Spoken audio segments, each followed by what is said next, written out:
아이 친구 관계 은근 신경 쓰이시죠? 학교에선 잘 지내는지, 혹시 겉으론 괜찮아도 외로운 건 아닌지. 부모라면 누구나 아이가 친구들과 잘 어울리고 학교 생활도 문제없이 하길 바라잖아요. 나중에 사회에 나가서도 대인관계 잘하는 사람이 되길 바라고요. 그런데 혹시 활발하고 말을 잘하는 아이가 사회성이 좋은 거라고 생각하시나요? 실제로는 조용한 아이들도 깊고 안정적인 관계를 잘 맺는 경우가 많아요. 저도 수업을 하면서 많은 아이들을 만나고 있는데요. 사회성의 진짜 의미는 다른 사람과 건강하게 관계를 맺는 힘이에요. 그런데 이 사회성의 바탕이 되는 게 뭔지 아시나요? 바로 자존감입니다. 자존감이 낮으면 친구를 사귀는 것조차 힘들어져요. 친구와 잘 지내보려고 애쓰다가 오히려 더 큰 문제에 빠지는 아이들도 있거든요. 오늘 영상에서는 이런 함정에 빠지는 아이들의 공통점과 그걸 어떻게 도와줄 수 있는지 꿀팁만 쏙쏙 알려드릴게요. 끝까지 집중해주세요. 많은 부모님들이 우리 아이가 소심해서 사회성이 부족한 것 같아요 라고 말씀하시는데요. 이건 아이의 기질이지 사회성을 판단하는 기준이 아니에요. 조선미 교수님은 사회성은 상대의 감정을 공감하고 입장을 이해하는 능력이라고 정의해요. 다른 사람의 감정과 상황을 읽고 그 안에서 적절하게 말하고 행동하는 힘이죠.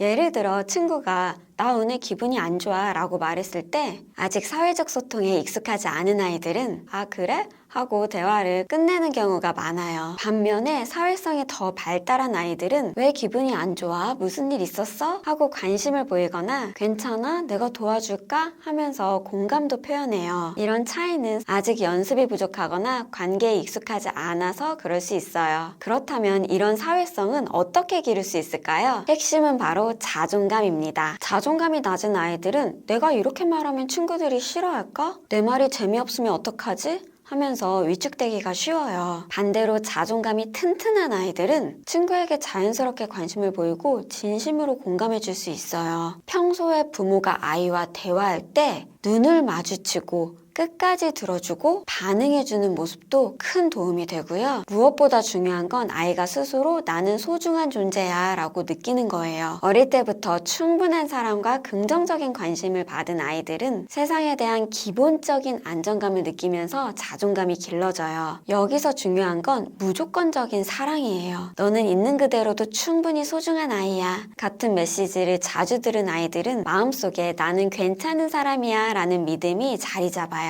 이런 아이들은 친구들이 너 그거 못해 라고 이야기해도 괜찮아 다음에 더 잘하면 돼 하면서 금세 회복해요. 자존감이 마음속 방패막이 돼서 상처받을 일들을 더 가볍게 받아들일 수 있도록 해줘요. 아이들은 또 이런 상황에 처하게 되는 경우가 많은데요. 예민하거나 자존감이 낮은 아이들은 더 힘들 수 있어요. 바로 친구가 돈이나 물건을 빌려달라고 할 때예요. 빌려줘야 할까? 안 빌려주면 나쁜 친구가 되는 걸까? 싫다고 하면 친구가 나랑 안 놀아주면 어떡하지? 자존감이 낮은 아이들은 자기 마음보다 상대방의 눈치를 먼저 봐요. 그래서 빌려주기 싫어도 거절하지 못하고 속으로는 불편함과 억울함을 삼키게 돼요. 이런 상황이 반복되면 아이는 자기 감정보다 타인의 기대에 더 민감해질 수 있어요. 그런데 자존감이 튼튼한 아이들은 다르게 반응해요. 상대방의 감정을 생각하되 자기 감정도 존중할 수 있거든요. 내가 오늘은 안 빌려주고 싶어. 미안해. 지금은 내가 쓸 계획이 있어서 돈을 빌려주긴 어려워. 이렇게 솔직하게 말하면서도 친구 관계를 끊지 않을 수 있어요. 이런 힘이 바로 진짜 사회성이에요. 그리고 이런 상황들은 아이의 합리적 선택 능력과도 연결됩니다. 초등학교 4학년 개정된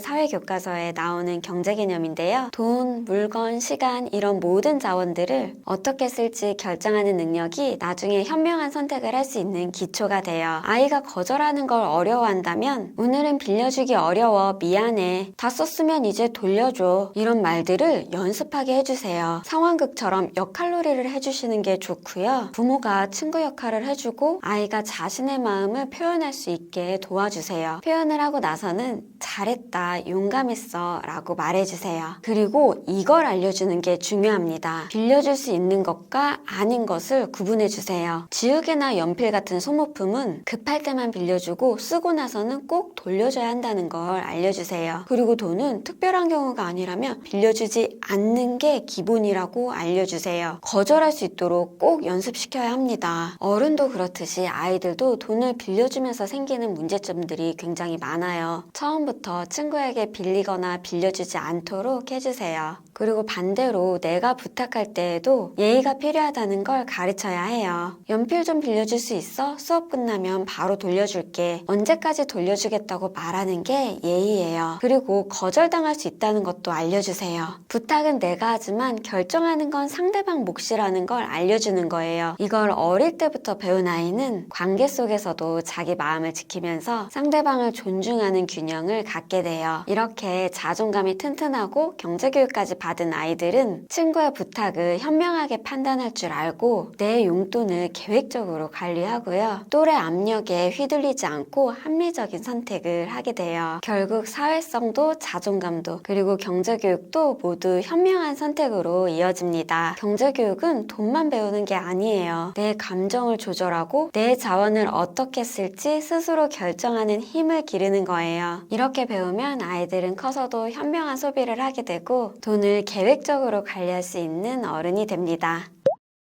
저는 경제학을 전공했는데 교직도 이수를 해서 교육자의 길을 가고 있어요. 제 아이를 위해서 시작했기 때문에 경제와 교육 두 가지 관점을 모두 고려하는 게 중요했고요. 아이들에게 정말 필요한 교육이 뭔지 계속 연구하고 있어요. 앞으로 근거 있는 경제교육 방법들을 많이 알려드릴 테니까요. 구독과 좋아요 눌러주시고요. 더 알고 싶으신 주제 있으시면 댓글로도 알려주세요. 끝까지 시청해주셔서 감사합니다.